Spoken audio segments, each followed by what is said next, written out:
അത് മതി. ഇനി അല്ലണ്ട് തുടയ്ക്കാം. അത് കുഴപ്പമില്ല. അതേ പൊടിയില്ല. ചേച്ചി തുടച്ചു.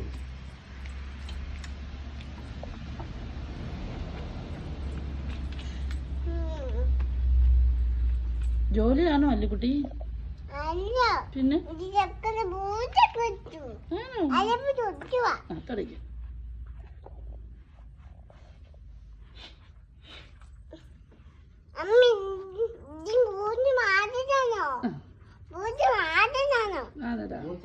പൂച്ച മാന്തിയല്ല, അത് കളറാ. രാവിലെ എണീറ്റ് നമുക്ക് സൈക്കിളെ ഓട്ടാം. വെളുപ്പിനെ എണീക്കണം. പക്ഷെ കരച്ചില് മാറ്റി